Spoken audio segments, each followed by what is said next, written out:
बच्चों, कैसे हो आप लोग? अच्छा, आप लोग 9th का फिजिक्स का पहला चैप्टर पता होगा आपको, मोशन है। ठीक, इसमें क्या है, मेनली न्यूमेरिकल्स हैं और हमें न्यूमेरिकल्स लगाने के लिए क्या पता होना चाहिए, फॉर्मूलाज। लेकिन प्रॉब्लम ये आती है, फॉर्मूला लगाए तो कौन सा फॉर्मूला किस सवाल में लगना है। ठीक, ये प्रॉब्लम आती है। इसके लिए हमें क्या करना होगा कि हमें अपने कॉन्सेप्ट क्लियर करने होंगे। जब हमारे कॉन्सेप्ट क्लियर होंगे, हमें पता होगा कौन सा फॉर्मूला कहाँ लगाएं, चुटकी में लगाएंगे और सवाल आंसर आ जाएगा। तो हम लोग शुरू करेंगे हम लोग कॉन्सेप्ट से। ठीक, तो थोड़ी बहुत थ्योरी है, मेनली कॉन्सेप्ट समझना है, कैसे हमें सवाल लगाना है, कैसे फॉर्मूला फिट करना है वो हम देखेंगे और साथ में ही हम लोग सवाल लगाते चलेंगे। ठीक, तो स्टार्ट करते हैं हम लोग। मैं सुमन पांडे और आप हैं मेरे प्यारे बच्चे। चलो स्टार्ट करते हैं। मोशन, तो इसमें डेफिनेशन आती है कि मोशन है क्या। हम लोग आसपास अपने बहुत सारे ऑब्जेक्ट देखते हैं कि मोशन में होते हैं, कुछ रेस्ट में होते हैं, और हमें तो कोई कहते हैं रेस्ट में रहना बहुत पसंद है। ठीक, तो मोशन में आ गए ऐसे फ्लाइंग बर्ड्स हो गई, मूविंग कार हो गई। पर इसको डिफाइन कैसे करते हैं? डिफाइन करने के लिए a common characteristic of all moving bodies that they change their position with time. जैसे मैं यहाँ पे हूँ, रेस्ट पे हूँ। ठीक, अब टाइम के साथ मैंने मूव किया यहाँ पे और मेरी पोजीशन होगी इधर। पहले मैं बोर्ड की उधर थी, अब मैं बोर्ड के इधर आ गई, यानी कि मेरी पोजीशन क्या हुई, टाइम के साथ चेंज हो गई, यानी कि मैं मोशन में हूँ। ठीक, अब सेकेंड पॉइंट क्या कहता है, a body is said to be in motion when its position change continuously with respect to a stationary object as a reference point. अब हम किसी ऑब्जेक्ट की पोजीशन कैसे पता करें कि वो चेंज हो रही है, तो हम क्या करते हैं, उसके रेफरेंस में कोई स्टेशनरी ऑब्जेक्ट देखते हैं। ठीक, कि जैसे पहले मैं यहाँ पे हूँ, बोर्ड भी यहाँ पे है, दोनों रेस्ट पे हैं। ठीक, अब अगर मैं मूव करना शुरू करती हूँ, ठीक, लेकिन बोर्ड हमारा वहीं पर है, यानी कि बोर्ड क्या है, हमारा स्टेशनरी ऑब्जेक्ट है और इसको हमने क्या माना है, एक रेफरेंस पॉइंट। अब बोर्ड के रेफरेंस में मैं क्या कर रही हूँ, मूव कर रही हूँ। तो ये हमेशा हम जो रेफरेंस पॉइंट लेंगे वो किसको लेंगे, हम लोग स्टेशनरी ऑब्जेक्ट को। ठीक, यानी कि स्टेशनरी ऑब्जेक्ट के, अरे यार, ठीक है, रेफरेंस पॉइंट हम किसको लेंगे, स्टेशनरी ऑब्जेक्ट को, और उस स्टेशनरी ऑब्जेक्ट के साथ जो दूसरा है रेस्ट में। अब अगर वो मूव करना शुरू हो गया, यानी कि उसकी पोजीशन क्या हो रही है, चेंज हो रही है। जैसे सपोज दैट ये ट्री है, ठीक है, और ये मैन है, ठीक है, कोई मैन है। अब यहाँ पे दोनों क्या है, ट्री और मैन दोनों रेस्ट में है। ठीक है, अब ये मैन चलना शुरू कर देता है और यहाँ पे पहुंच जाता है। ठीक है, मैन कहाँ पहुंच गया, यहाँ। अब हमारा ट्री क्या है, अभी भी रेस्ट में है, यानी कि ट्री के रिस्पेक्ट में मैन को हम क्या कहेंगे, ये मूव कर रहा है। तो ये हमारा सेकंड पॉइंट क्लियर हो गया इससे। A body is said to be in motion when its position change continuously with respect to a stationary object as a reference point. अब जैसे हमारे घर कोई आ रहा है सामान देने, तो हम क्या कहते हैं कि हमारा घर उस ट्री के सामने है या टेम्पल के सामने है, तो हम उस टेम्पल या ट्री को क्या दे देते हैं, रेफरेंस पॉइंट। ठीक, कि वहां से इतनी डिस्टेंस पे हमारा घर है, तो इतना दूर चल के आना है। ठीक है, तो ये हम इससे पता चल जाता है मोशन का। अब है हमारा, जैसे कोई फास्ट मूविंग बॉडी थे तो हमें पता चल जाएगा वो मूव कर रही है।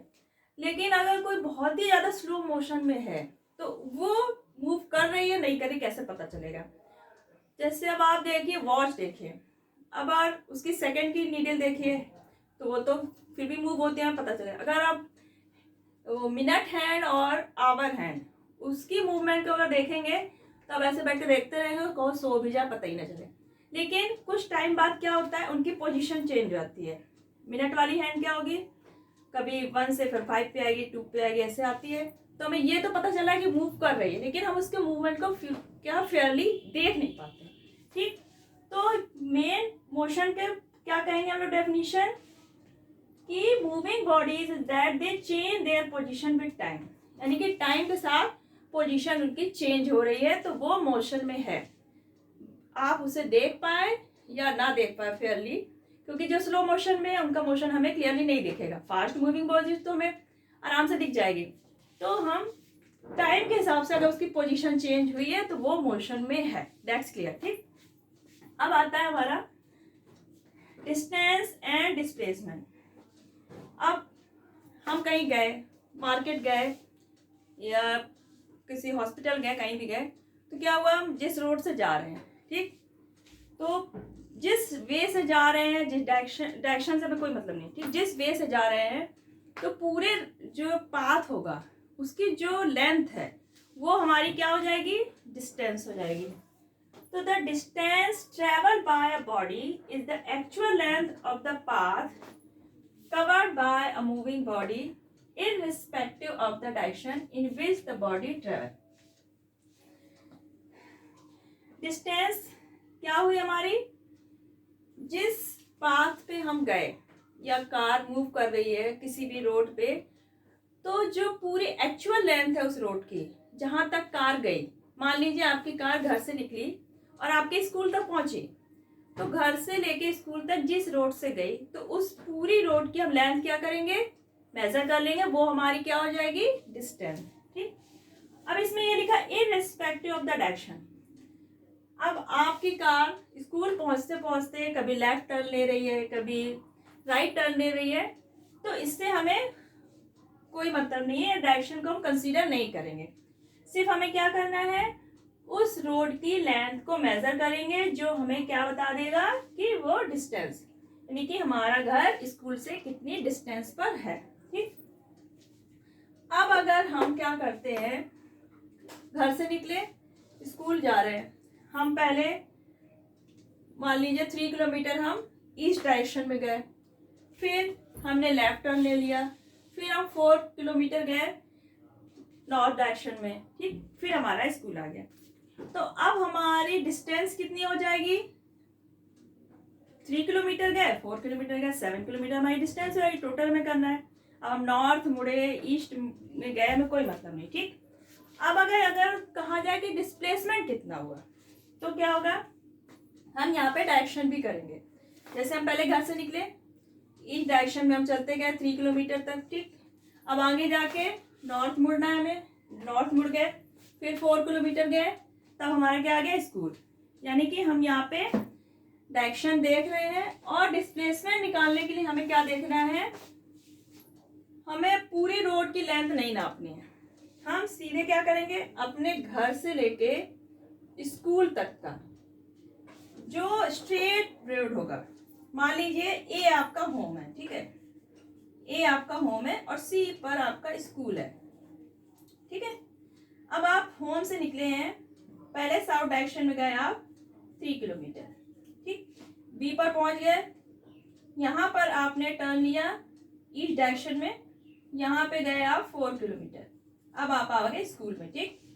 तो अगर हमसे कहा जाए डिस्टेंस बताइए आप घर से स्कूल की, तो क्या होगा, पहले हम यहाँ तक गए 3 किलोमीटर, फिर 4 किलोमीटर, तो डिस्टेंस हमारा क्या आ जाएगा, आप क्या करेंगे, जो हमारा एक्चुअल पाथ है, ठीक है, जिस पाथ से हम गए उसको क्या करेंगे, ऐड कर देंगे, ठीक। 3 किलोमीटर 4 किलोमीटर यानी कि 7 किलोमीटर हमारा क्या आ जाएगा, डिस्टेंस। अब हमें निकालना है डिस्प्लेसमेंट। डिस्प्लेसमेंट के लिए क्या करेंगे हम, ये हमारा होम था, स्टार्टिंग पॉइंट, हम निकले कहाँ से थे, होम से, घर से निकले, कहाँ पहुंच गए हम, स्कूल। तो हमें ये जो एक्चुअल पाथ है इससे हमें कोई मतलब नहीं, हम क्या करेंगे, होम से स्कूल तक बिल्कुल एक स्ट्रेट रोड बना देंगे, ठीक, शॉर्टेस्ट वे, ये क्या बनाया, शॉर्टकट बन गया हमारा, ठीक। तो जो स्ट्रेट पाथ बना हमारा, स्टार्टिंग पॉइंट और एंड पॉइंट क्या है हमारा, स्कूल, ठीक। तो ये जो स्ट्रेट पाथ आता है, इसकी जो लेंथ है वो क्या होगी हमारी, डिस्प्लेसमेंट। देखो, when a body moves from one position to another, the shortest क्या है, अब ये हम क्या कर रहे हैं, सीधे स्टार्टिंग एंड पॉइंट मिला रहे हैं, तो ये शॉर्टेस्ट ही होगी। बाकी हम पूरा रोड मेजर करेंगे तो लॉन्ग डिस्टेंस रहती है, तो शॉर्टेस्ट एंड स्ट्रेट लाइन कहेंगे इसको, क्या कहे, पूरा स्ट्रेट लाइन है, कोई टर्न नहीं होगा। The shortest distance between the initial and final position of the body. Initial position घर पर थे, फाइनल कहाँ पहुंच गए हम लोग, स्कूल पे। तो इनिशियल और फाइनल पोजीशन के बीच की जो लेंथ है उसको मेजर करेंगे, वो हमारी क्या होगी, डिस्प्लेसमेंट। तो इसका हम डिस्प्लेसमेंट कैसे निकालेंगे। अब यहाँ पे देखिए डिस्प्लेसमेंट हम ये निकालना है, हमें ये वाला जो साइड है, यानी कि इस पाथ की हमें डिस्टेंस निकालनी है, ठीक है, लेंथ। अब ये हमारा क्या बन रहा है, एक राइट एंगल ट्रायंगल बन रहा है। राइट एंगल ट्रायंगल का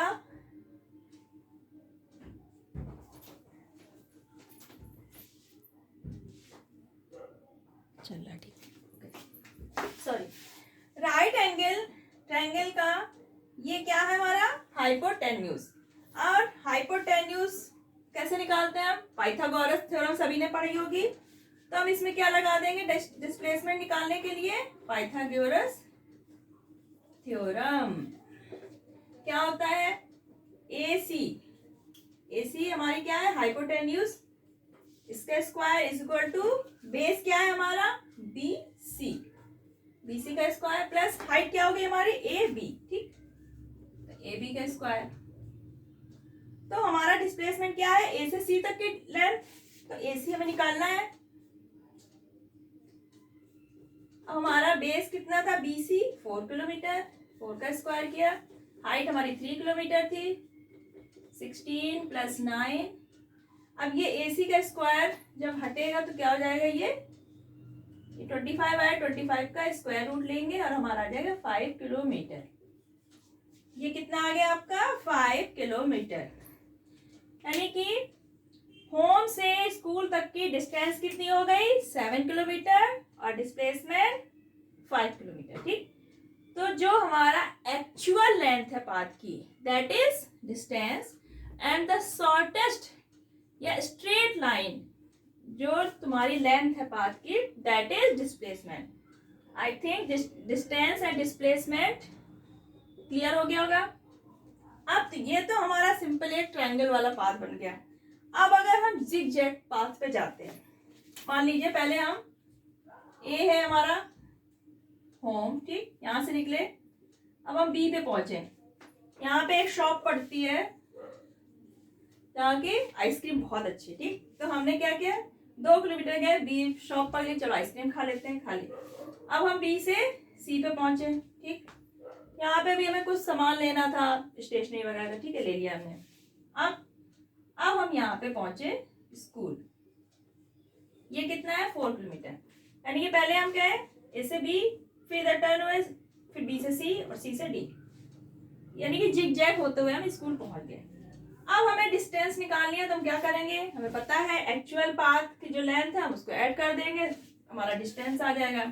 तो डिस्टेंस कैसे निकलेगा, AB की लेंथ प्लस करेंगे प्लस BC प्लस CD, यानी कि 2 2 प्लस 4, यानी कि आ गया हमारा 8 किलोमीटर, ठीक है। यानी कि हमारी डिस्टेंस कितनी हो गई, 8 किलोमीटर। अब अगर हमें डिस्प्लेसमेंट निकालना है तो क्या करेंगे, हमें पता है हम स्टार्टिंग पॉइंट और एंड पॉइंट को मिला देंगे। तो क्या किया हमने, A से D को मिला दिया। ये मेरी स्ट्रेट नहीं है लाइन, अब स्ट्रेट बनाइए, ठीक।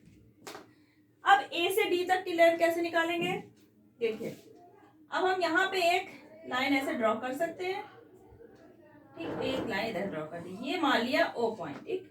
अब A और O की लेंथ कितनी होगी, जितनी B और C की है, क्योंकि ये पैरेलल लाइन से है, ठीक। ये भी हमारा 2 किलोमीटर हो गया। O और C की लेंथ कितनी होगी, जितनी हमारी AB की है, ये हो गया 2 किलोमीटर।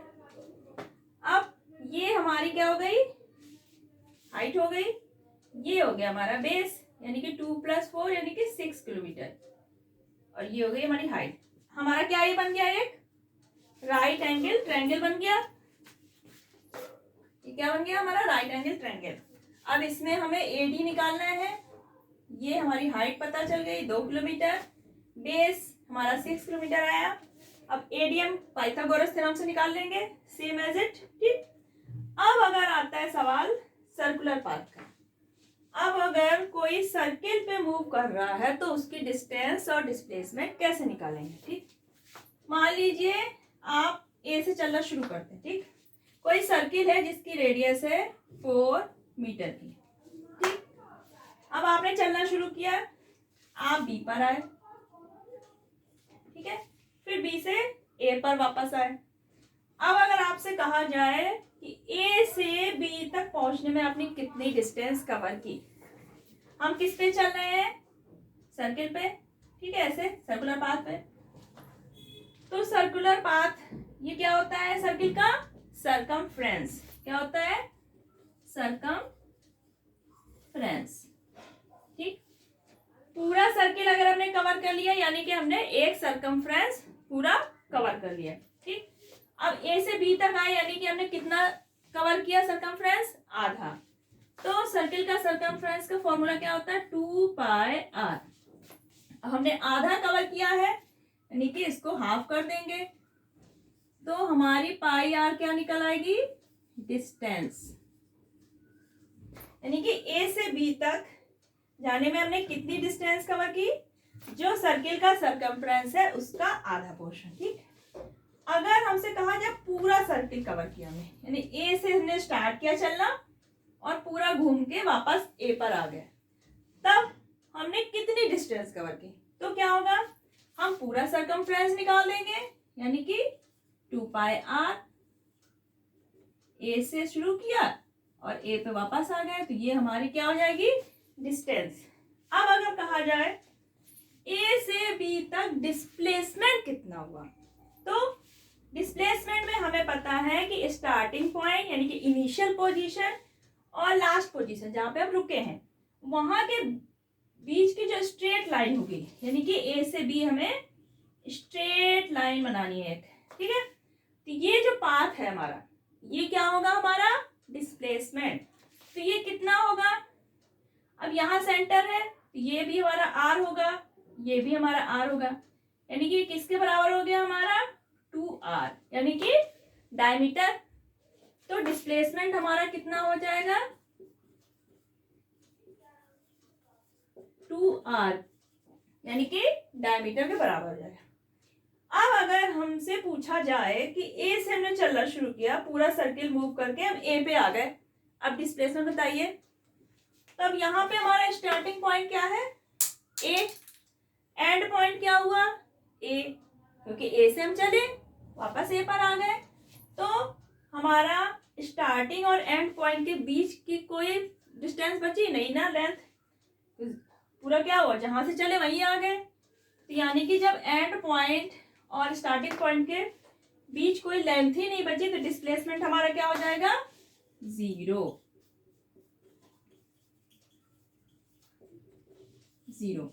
ए से ए तक आने में डिस्प्लेसमेंट क्या हो गया हमारा, 0। अब आप इसका एक स्क्रीनशॉट लीजिए फिर आगे बढ़ते हैं।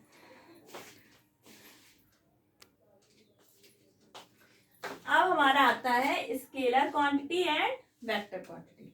अब स्केलर क्वांटिटी क्या होता है, देखो जो फिजिक्स में जो क्वांटिटीज होती है उनको हम लोग क्या बोलते हैं, फिजिकल क्वांटिटी। तो स्केलर क्वांटिटी क्या है, a physical quantity having magnitude only. कोई भी फिजिक्स की जो भी क्वांटिटी है जिसकी केवल क्या होती है, क्वांटिटी, यानी कि सिर्फ मैग्नीट्यूड लेते हैं हम, ठीक है, उसका कितना अमाउंट है, तो वो हमारी क्या होती है, स्केलर क्वांटिटी। जैसे डिस्टेंस था, हम डिस्टेंस में क्या करते थे कि केवल हम जो पाथ होता था, एक्चुअल पाथ, उसकी लेंथ क्या कर देते थे, कैलकुलेट कर लेते थे, हमारा मैग्नीट्यूड आ जाता था। इसमें हम डायरेक्शन को कंसीडर नहीं करते थे, तो ये हमारा क्या हुआ, डिस्टेंस क्या हुआ हमारा, स्केलर क्वांटिटी। अब वेक्टर क्वांटिटी क्या होती है, physical quantity having magnitude as well as direction, जहां पर मैग्नीट्यूड भी लेंगे और हम डायरेक्शन को भी कंसीडर करेंगे तो वो क्वांटिटी हमारी क्या हो जाएंगी, वेक्टर क्वांटिटी। डिस्प्लेसमेंट में हमने क्या किया था, ये हमने स्ट्रेट लाइन मिलाई थी, इनिशियल और एंड पॉइंट, ठीक। अब यहाँ पर हम क्या करते थे, डायरेक्शन को भी कंसीडर करते थे। ये था जैसे हमने क्या किया था, हमने होम लिया था, लास्ट में हम स्कूल पहुंचे थे, तो होम से चले हम पहले साउथ डायरेक्शन में 3 किलोमीटर, ठीक। फिर यहाँ से हमने टर्न लिया, इस डायरेक्शन में मुड़ गए और 4 किलोमीटर चलने के बाद हम कहाँ पहुंच गए, स्कूल। यानी कि हम लास्ट में किधर मूव कर रहे थे, ईस्ट डायरेक्शन में। तो जो डिस्प्लेसमेंट हमारा आया उसको हम कैसे लिख देंगे, डिस्प्लेसमेंट हमारा कितना आया था 5 किलोमीटर। लास्ट डायरेक्शन हमारी क्या है ईस्ट, जहां पे हम स्टॉप हुए हैं वहां की जो लास्ट डायरेक्शन है वो हम इसमें लिखेंगे, ठीक, यानी कि टुवर्ड्स ईस्ट। ठीक, ईस्ट की जगह कोई भी डायरेक्शन होती है आप वो डायरेक्शन लिख देंगे, ठीक है यहाँ पर। और डिस्टेंस हम सिंपल लिख देंगे 7 किलोमीटर। तो यहाँ पर हमने सिर्फ क्या लिया है मैग्नीट्यूड, तो ये हमारी हो गई स्केलर क्वांटिटी।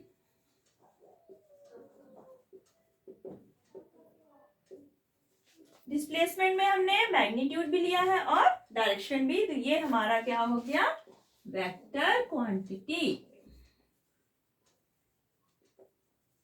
यानी कि कोई भी फिजिकल क्वांटिटी, अभी तो हमने सिर्फ डिस्टेंस डिस्प्लेसमेंट बताया है, कोई भी फिजिकल क्वांटिटी हो जहां पर हम मैग्नीट्यूड के साथ साथ डायरेक्शन भी कंसीडर करेंगे वो हमारी सभी क्या हो जाएंगी वेक्टर क्वांटिटी, और जिसमें हम सिर्फ मैग्नीट्यूड लेंगे वो हमारी हो जाएंगी स्केलर।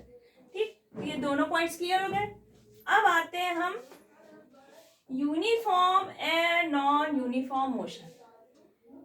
नाम से क्लियर हो रहा है, यूनिफॉर्म यानी कि एक जैसा, नॉन यूनिफॉर्म यानी कि जो एक जैसा नहीं है, चेंजेस हो रहे हैं उसमें। ठीक, अब ये यूनिफॉर्म मोशन क्या हुआ, a body has uniform motion if it travels equal distances in equal intervals of time no matter how small these time intervals may B.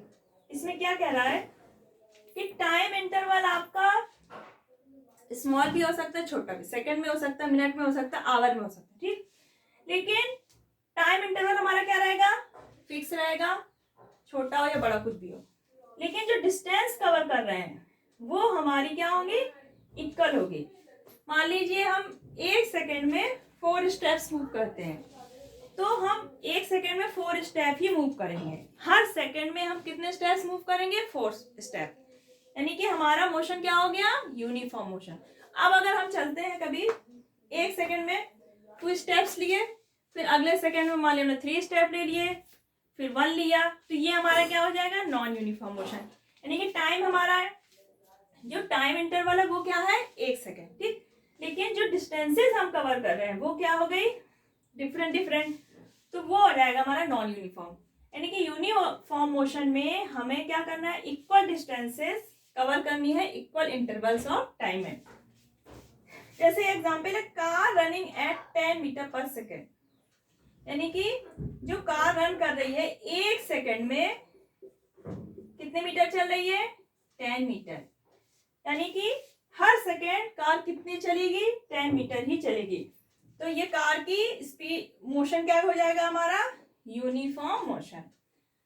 अब नॉन यूनिफॉर्म मोशन क्या हुआ, a body has non uniform motion if it travels unequal distances in equal intervals of time. यहाँ पर सिर्फ distances unequal होंगी, time interval हमारा क्या होगा इक्वल ही होगा।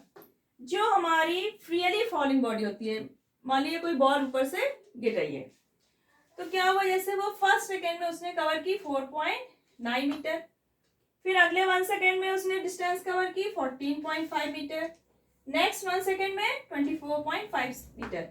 यानी कि इसकी डिस्टेंसेस जो कवर की है इसने, तो वो क्या की है अनइक्वल है, इक्वल नहीं है, कभी 4.9, कभी 14.5, कभी 24.5।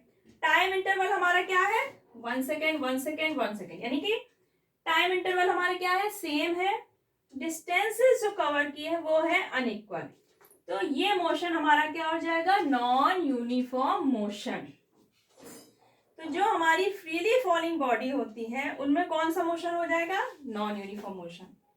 अब इनका ग्राफ अगर हम बनाते हैं, ये है आपका यूनिफॉर्म मोशन का। ठीक, डिस्टेंस हमने लिया y एक्सिस पे, टाइम लिया हमने x एक्सिस पे। टाइम को हम स्मॉल t से डिनोट करेंगे, डिस्टेंस को स्मॉल s से। ठीक, हमने ग्राफ बनाया, x एक्सिस में क्या लिया हमने टाइम ले लिया, y एक्सिस में हमने डिस्टेंस लिया। तो जो हमारा यूनिफॉर्म मोशन का ग्राफ होगा ऑलवेज भी स्ट्रेट लाइन, स्टार्टिंग शुरू होगा और ये ऐसे जाके ये क्या होगा स्ट्रेट लाइन।